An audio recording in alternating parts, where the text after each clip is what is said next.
Okay, good morning everyone. We're going to be talking about motion as our first real physics topic. Hopefully you've watched the video about what's physics all about, how does it relate to engineering, those sorts of things. And this first week we're going to be jumping into motion, and one of the first things to talk about to describe the motion of an object is we have to have something in the background to even see that it's moving at all. So if you imagine sitting in a dark room, if a fly is buzzing around, you could hear it, but you can't see the motion because there's no background to compare it to. Take a look at this train here. So I have a person walking to the right on the train. There are a couple different reference frames that we can talk about to describe the motion of this person. We could talk about someone standing outside the train right here. They would see something different than the people sitting and eating here in the train, wouldn't they? So the reference frame is a really important thing to start with if we want to think about motion, how we might describe it. What are some of the variables that we might talk about? Well, speed and direction are probably the first things to begin with. I know you're all familiar with miles per hour as a measurement of speed. And direction, we could talk about, our direction heading north, for example, as a direction that an object is moving at. But before I go to the next slide, which person do you think would see a faster motion of specifically the guy walking in the train? Person standing outside or the people inside the train? Think. The answer is the person outside the train is obviously going to be seeing a faster motion because it's the motion of the train plus the motion of the guy walking, whereas these guys are just seeing the motion of the guy walking towards them. So, in order to talk about motion and have a reference frame, generally that reference frame is going to have something to do with distance and direction that the object is moving, and then we can say how fast they're moving. But first, there is some technical things we're going to have to go through here. Distance versus displacement. So distance is not the same thing as displacement. Distance is just the total distance I travel versus displacement is where did I start the day to where did I finish the day. So an example of that could be looking at this picture here. I've got a coordinate system, an XY coordinate system, and hold on one sec. Okay, I was just trying to move my face out of the way of this little graphic here. So what we have here is an arrow, this blue arrow moving to the right or to the east, and it's showing a path that's taken here. So let's imagine that somebody has walked 70 meters to the east, and then they turned around and they came back 30 meters. Well, displacement just depends on where did we begin, so the origin, and where did we end at this point here.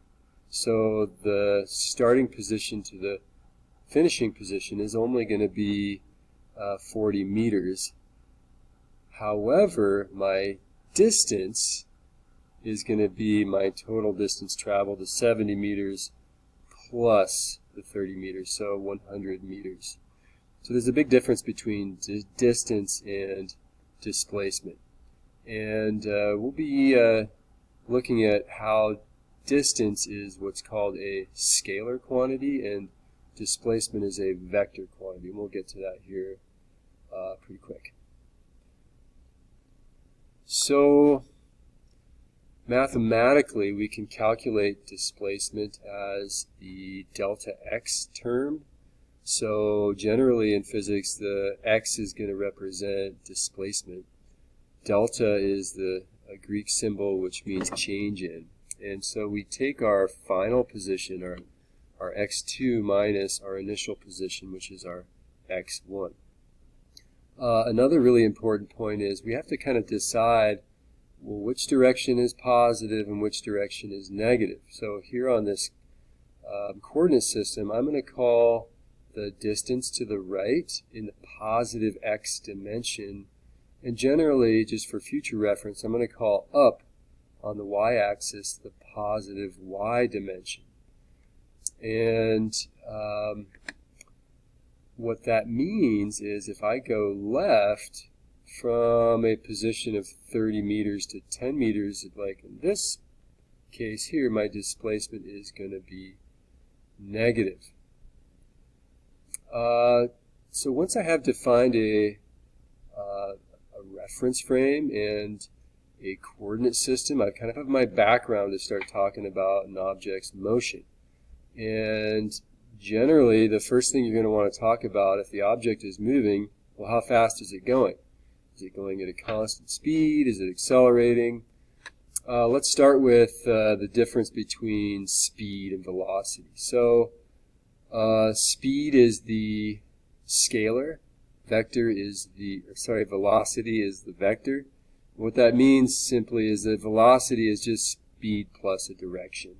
Speed is just speed. So I could say I'm going 50 miles an hour, or if I said 50 miles an hour north, that would then be a velocity. If I left it at 50 miles an hour, it'd just be a speed.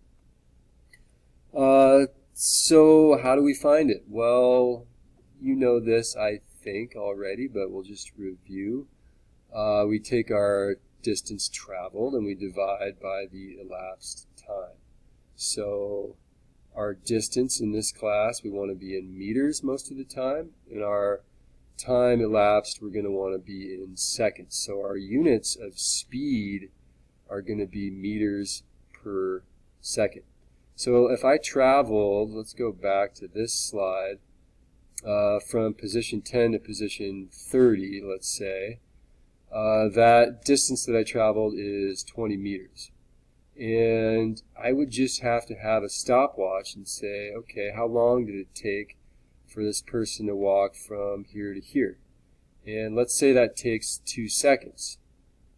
Well, my distance would be 20 meters, my time would be 2 seconds, and my average speed would be 10 what? Meters per second. So that doesn't tell us like if we speed up or slow down. You know, we could go a little faster right off the bat and then I get tired and I slow down. What this calculation is giving us an average speed over this distance. And so like we said, 20 divided by 2 is 10 meters per second. That's a speed. If I want to change that to a velocity, I would have to say 10 meters per second in the positive x direction, or I could say 10 meters per second east. Or sometimes you can just give it a degree value on a coordinate system, and we'll get to that a little bit later. So usually when we do this, we want to start with our final position minus our initial position, and then just simply divide by the time. Let's pause.